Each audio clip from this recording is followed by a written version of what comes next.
Bon matin à tous, surtout ce dimanche matin. Euh, je mène notre 15e vidéo sur notre traversée de l'Égypte à la terre promise. Aujourd'hui, nous continuons la troisième épreuve vers la terre promise, notre étude sur la troisième épreuve.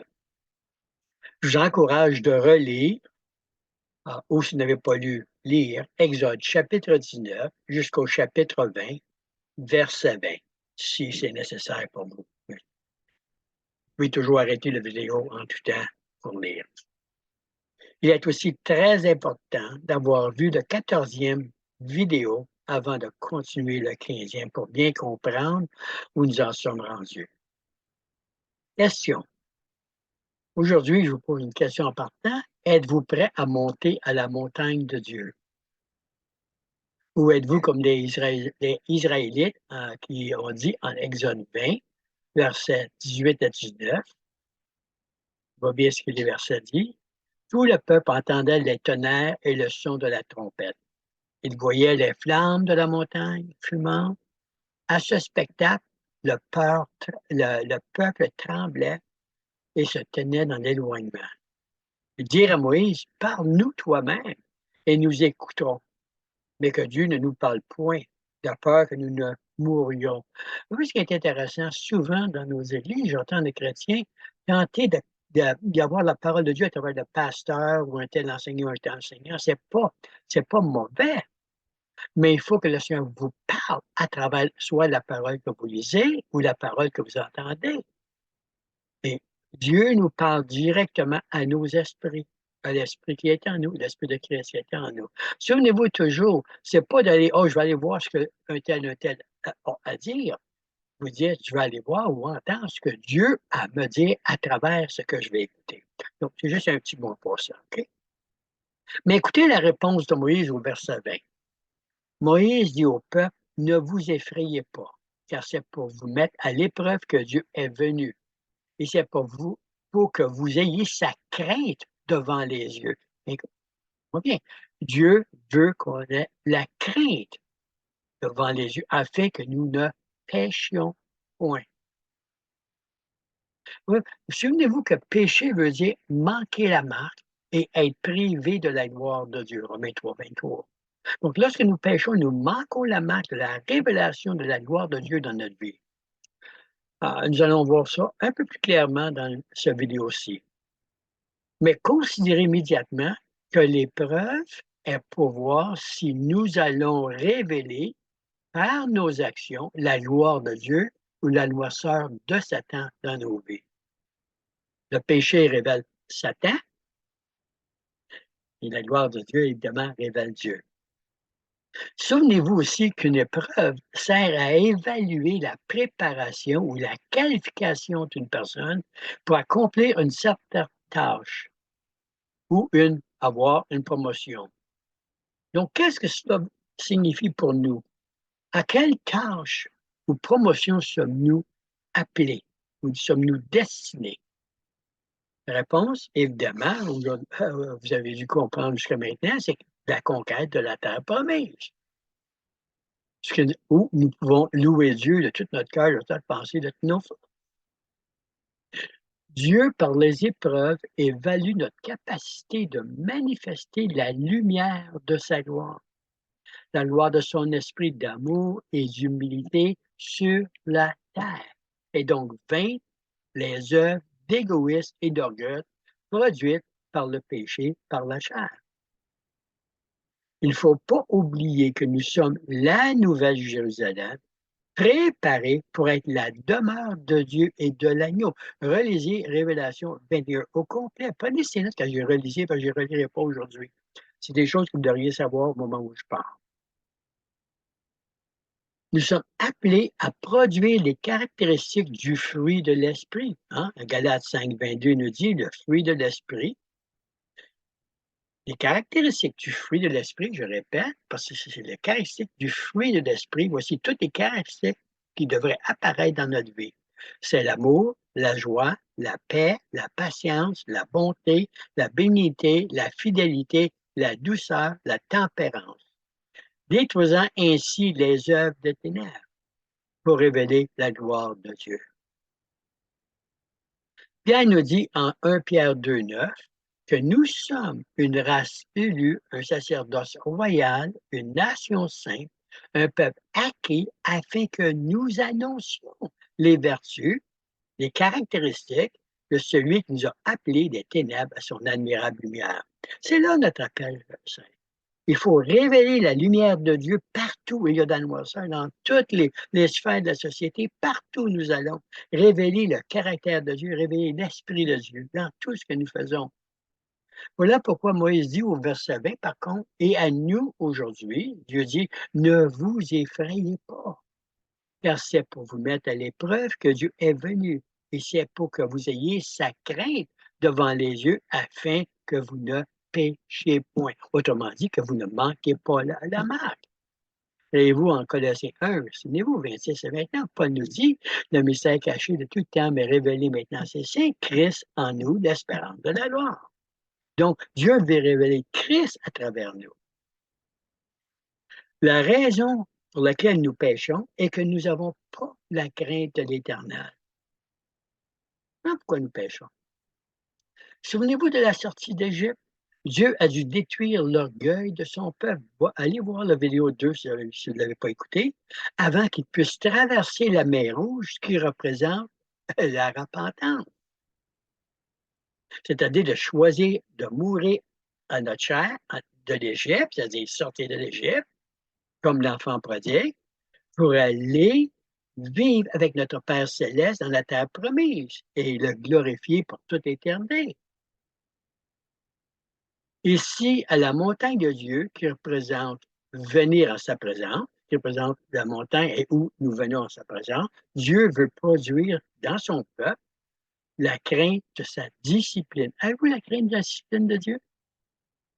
Ce message aujourd'hui va être très important pour vous si vous n'avez pas la crainte de votre Père céleste. Je ne parle pas de la crainte de quelqu'un d'un monde, je parle de la crainte de sa discipline. Dieu doit faire la même chose avec nous, nous rendre humbles et obéissants à sa parole, pour être en mesure de conquérir la terre promise et établir son royaume, le royaume de sa gloire. Maintenant, comment est-ce que Dieu produit ça dans notre vie? Comment nous amène-t-il à craindre sa discipline? De la même manière qu'un bon parent disciple ses enfants. En Hébreux 12, versets 4 à 8, Paul, celui qui a écrit Hébreu, on ne sait pas si c'est Paul ou un autre, vous n'avez pas encore résisté à l'effusion de sang, imaginez-vous, luttant contre le péché. Vous avez oublié l'exhortation qui vous parle comme des fils. Mon fils, ne méprise pas le châtiment du Seigneur et ne te décourage pas quand tu es réprimandé par lui, pour qui le Seigneur aime. Il châtie et flagelle tout fils qu'il reçoit. Si vous portez le châtiment, supportez, c'est-à-dire le châtiment, Dieu vous traite comme un fils. Car quel fils y a-t-il qu'un père ne châtie pas ou corrige pas? Mais si vous êtes sans châtiment, dont tous sont devenus participants, je dis bien du tous, alors vous êtes illégitimes et non des fils. Okay? Donc, la discipline de Christ est merveilleuse. La correction de notre Père Céleste est merveilleuse quand elle retourne sur le bon chemin pour être en mesure de recevoir les promesses du royaume, de toutes les promesses qui sont en nous, en Christ, c'est-à-dire par Christ, pour nous, qui viennent du royaume de Dieu, de notre Père Céleste. Ah, nous savons maintenant, regardons comment Dieu nous amène à cette maturité. Nous savons que la première étape de maturité est la compréhension des conséquences de nos actions. Okay? Il doit y avoir la compréhension de la conséquence de nos actions. Voilà pourquoi Proverbe 9, verset 10 dit le commencement de la sagesse, c'est la crainte de l'Éternel, et la science des saints, c'est l'intelligence, la compréhension. La sagesse, je comprends que si je fais ci, je reçois ça. Si je fais ci, je reçois ça. La sagesse est de comprendre que toute action a des conséquences bonnes ou mauvaises. Lorsque nous désobéissons à Dieu, nous sommes disciplinés. Lorsque lui nous obéissons, nous sommes récompensés. Donc, comment apprenons-nous cette sagesse? Comment grandissons-nous en sagesse dans le Seigneur? Ah, un psychiatre vous dirait, par exemple, qu'un enfant, jusqu'à l'âge de 3 ans, de la naissance à 3 ans, n'a aucune peur du danger. Genre, exemple, toucher un feu ou encore jouer dans la rue où des automobiles viennent et vont, etc. Donc, ils n'ont aucune connaissance du danger jusqu'à 3 ans. Donc, comment apprend-il l'intelligence de ne pas jouer dans la rue? Hein? Comme papa, maman, vous allez dire à votre enfant, je ne veux pas que tu vas jouer dans la rue. Donc, parce qu'ils n'ont pas la compréhension du danger, on dit pourquoi? Et là, si vous dites, mais parce que tu pourrais te faire frapper par une automobile, ils vont dire, répondre, non, je ne serai pas. Hein? Ils n'ont pas la compréhension. Mais si vous leur dites, parce que si tu vas jouer dans la rue, tenter d'aller jouer dans la rue, je vais te taper les fesses. Ah, ça, ils comprennent ça. En passant, c'est pour ça que le Seigneur a permis des couches des enfants. OK. Ils doivent donc craindre la discipline. Que toute action a une conséquence. Et ça commence, bon, si je vais jouer dans la rue, oh, je vais être discipliné par mon père. Si, il faut que vous compreniez que chaque fois que vous marchez contraire à la volonté de Dieu, à la manifestation de la gloire de Dieu, à son amour, sa justice, sa paix, chaque fois que vous marchez contraire à cela, il vous discipline. Voilà pourquoi la crainte de l'Éternel est le début de la sagesse. Un enfant qui craint la discipline de ses parents. Hein? C'est ce que le Proverbe 8,13 nous dit. La crainte de l'Éternel, c'est la haine du mal. Je hais le mal parce que je comprends les conséquences. Et quel est le mal? Regardez ce que Dieu dit. L'arrogance, l'orgueil, la voix du mal, la bouche perverse. Voilà ce que je hais. Parce que le Père Céleste dit, je hais ces choses parce que je connais les conséquences de ces choses et je vais tout faire pour vous empêcher de marcher dans l'arrogance, l'orgueil et les voies du mal et la bouche perverse. C'est un sermon ici, mais on ne pas de ça aujourd'hui. Non, maintenant aussi, le psychiatre vous dirait que d'un enfant de 4 à 12 ans, il commence à comprendre le pourquoi. Il ne devrait pas toucher à un poêle lorsqu'il est allumé ou jouer avec un pistolet chargé ou un couteau, encore une fois. Hein, il commence à comprendre le pourquoi. Donc, il commence à avoir la sagesse de comprendre le danger. Tout comme on leur enseigne, on leur montre, etc. OK? Et qu'il y a en toute chose des lois d'utilisation pour ne pas se blesser ou en profiter. Proverbe 8,13 dit ceci. La crainte de l'Éternel, et je crois que je viens de le dire, la crainte de l'Éternel, c'est la haine du mal. Okay? Dieu est on se fait des blessures, donc il commence par la crainte. N'oubliez pas, voici ce que je voulais dire, dans les lois de Dieu existe sa propre justice. Voilà pourquoi Dieu est la désobéissance à sa loi et que nous devons aussi détester. La troisième raison d'obéir à notre Père céleste, ou la personne, est qui est pour moi la plus importante. La troisième raison d'obéir à Dieu, et qui est pour moi la plus importante, se trouve en Genèse chapitre 6, versets 5 à 6. L'Éternel vit que la méchanceté des hommes, verset 5, l'Éternel vit que la méchanceté des hommes était grande sur la terre et que toutes les pensées de leur cœur, je répète, toutes les pensées de leur cœur, se portaient chaque jour uniquement vers le mal. Ça, c'est la nature charnelle. OK? Écoutez-moi bien maintenant, verset 6.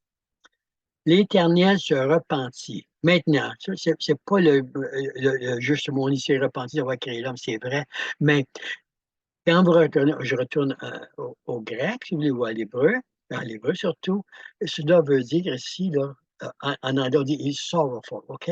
Il était désolé, attristé, il regrettait d'avoir fait l'homme sur la terre et il fut affligé dans son cœur.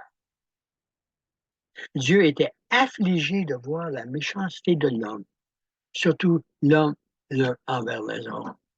De la même façon qu'un parent peut être attristé de voir son enfant se faire du mal ou faire du mal à quelqu'un d'autre, ou de recevoir les conséquences du mal que l'enfant subit par sa désobéissance. Il n'y a pas un enfant qui aime, okay, qui aime, je veux dire, là, qui prend plaisir à corriger ses enfants, s'il aime.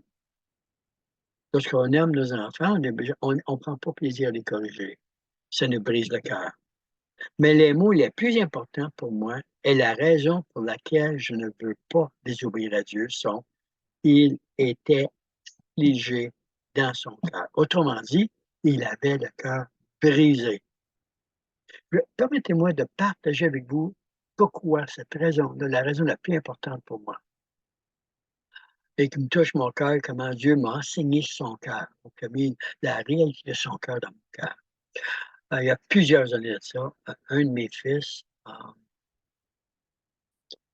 c'est-à-dire avant ça, j'entends frapper à la porte vers 6 heures du matin dans notre demeure. Et j'étais seul, mon épouse était partie à travailler, ou était justement quelque chose du genre. Mais c'est la police qui était à la porte. Ils venaient arrêter mon garçon. Il avait fait des choses qu'il n'aurait pas dû faire. Et je me souviens avoir commencé à pleurer à chaudes larmes. Je ne pouvais pas m'arrêter. Je voyais les policiers qui me regardaient. Vous savez, quand il y a chaudes là, puis je n'étais plus capable d'arrêter. J'avais tellement le cœur brisé. Pourquoi le cœur brisé? De comprendre les conséquences qu'il serait maintenant obligé de subir parce qu'il avait fait quelque chose qu'il n'aurait pas dû faire. J'avais le cœur brisé.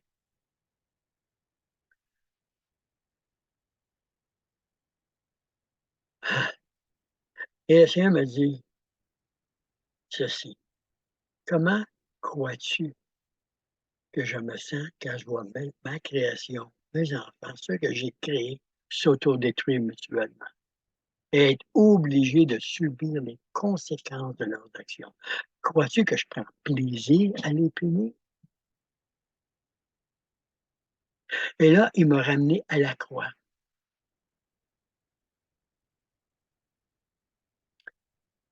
Mais en me ramenant à la croix, il m'a ramené plusieurs années avec le même fils, ou lorsqu'il était enfant, bébé, et il avait une grande fièvre. Et il pouvait mourir. Il pouvait mourir de sa fièvre. On va dire mourir du péché.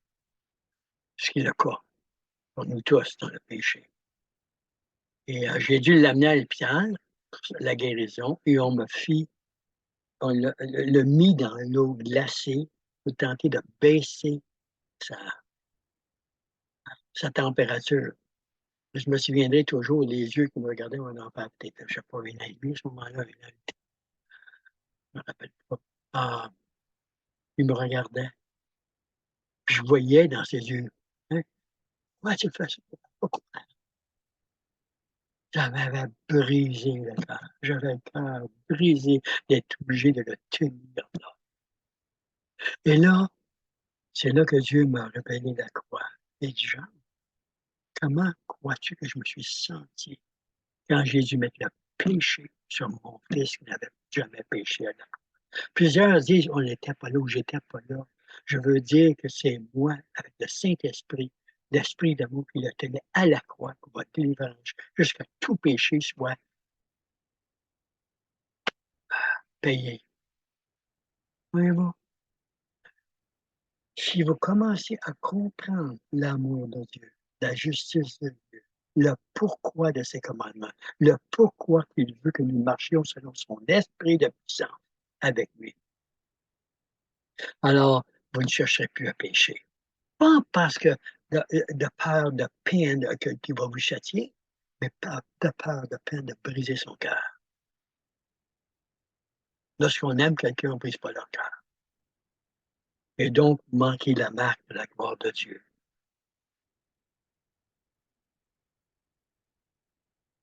Donc, et voilà pourquoi, comme Paul, je cours la course, m'emparer de la gloire de Dieu.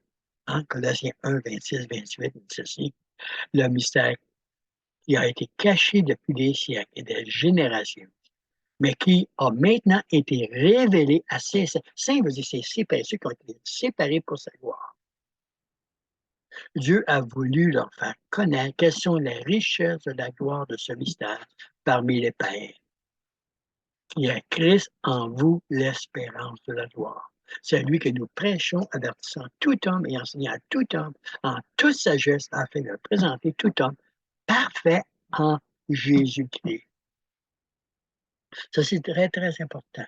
Parfait en Jésus-Christ. Voyez-vous, nous ne pouvons pas monter à la montagne du Seigneur, à la montagne de Dieu, dans le péché. Qui peut monter sur la montagne de l'Éternel?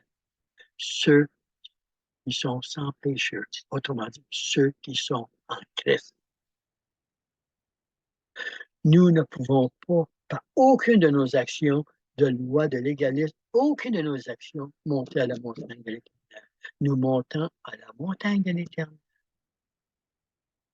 seulement en Christ. Car lui seul n'a jamais péché. Et nous savons que cette montagne est la montagne où Dieu a donné à Moïse les 10 commandements que personne n'a jamais obéi, sauf Jésus. Voyez-vous, seul Christ a les mains propres. Souvenez-vous, depuis l'enseignement de l'Égypte à la terre promise, tous les enseignements sont vous amènent à vivre en Christ, mettre votre foi en Christ, à l'Esprit de Christ. Seul, encore une fois, Christ a les mains propres. Et si nous voulons monter sur la montagne sainte, nous devons monter en lui qui ne pêche jamais. Hein? Hébreux 4,15 nous dit, ou qui n'a jamais péché. Hébreux 4,15 nous dit, car nous n'avons pas un souverain sacrificateur qui ne puisse compatir avec nos faiblesses. Au contraire, il a été tenté comme nous en toutes choses sans commettre de péché. C'est pourquoi notre espérance ne peut pas être en notre chair. Aucune œuvre de la chair. Je me fous comment vous pensez qu'elle est bonne. C'est tout simplement d'essayer de construire la tour de Babel avec les œuvres de notre chair. Le légalisme pour aller à Dieu. C'est Dieu qui vient à nous à travers Jésus et qui nous remplit de sa gloire. Et lorsqu'on lui obéit, il nous donne la puissance d'obéir et de marcher dans sa gloire pour révéler sa gloire. Notre espérance de monter sur la montagne de Dieu, de parler avec Dieu, vient lorsqu'on s'humilie et nous recherchons sa face en Christ. Alors, Dieu écoute nos prières. Souvenez-vous de 2 Corinthiens, 2 Chroniques, je crois que c'est 2 Chroniques 7, 14 ou 1 Chronique 7, 14. La parole dit, quand Dieu a dit, quand je fermerai les portes du ciel, il y aura des fléaux, etc. Si mon peuple, qui s'appelle par mon nom, fait quoi? S'humilie et cherche ma face. Sa face est en Christ. Il cherche ma face. S'humilie et prie. Prie, souvenez-vous, prier veut dire viens à moi comme un chien, pas négatif, c'est pas négatif, qui vient prêt à me servir, prêt à faire ma volonté, prêt à vouloir accomplir ma volonté, peu importe les conditions. N'oubliez pas qu'un chien est prêt à mourir pour son maître.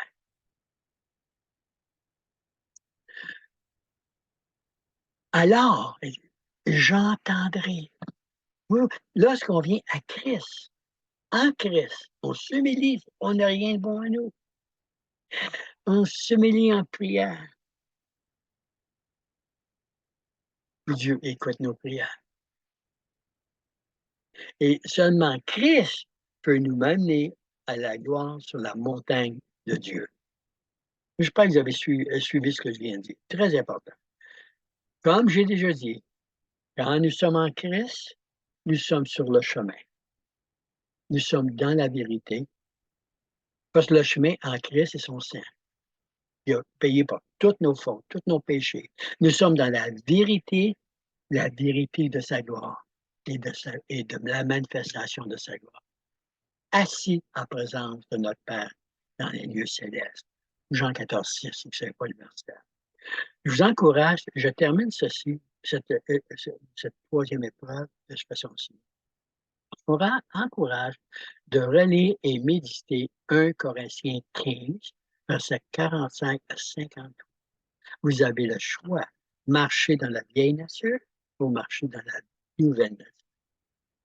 Mais vous êtes appelés à marcher dans votre nouvelle nature en Christ. Devenir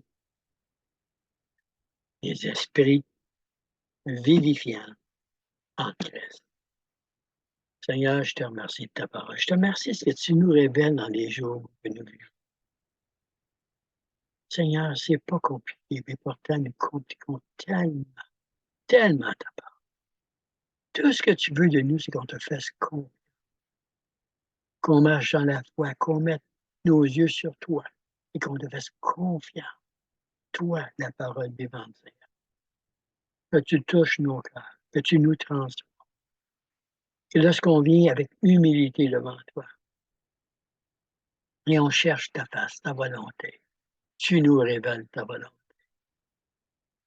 Seigneur, aide-nous à être comme toi tu étais sur la terre, à rechercher la volonté du Père continuellement et d'amener ton royaume, la délivrance partout où nous allons, en détruisant la noirceur. Que ton royaume vienne et que ta volonté soit faite sur la terre comme elle est faite dans les cieux. Amen et Amen. Ah, passez une belle journée. Passez, relisez. Il y a beaucoup de matière parce que vous réécoutez la vidéo. Ah, c'est important de réécouter et de méditer sur ce que j'ai dit. Moi-même, en vous parlant, même si c'est moi qui ai écrit cet enseignement-là, euh, je réapprends continuellement des choses encore plus grandes à chaque fois que je fais un de ces vidéos. De toute façon, je vous embrasse bien fort dans le Seigneur. Passez une belle journée et grandissons ensemble dans la volonté du Seigneur et établissons son royaume sur la terre.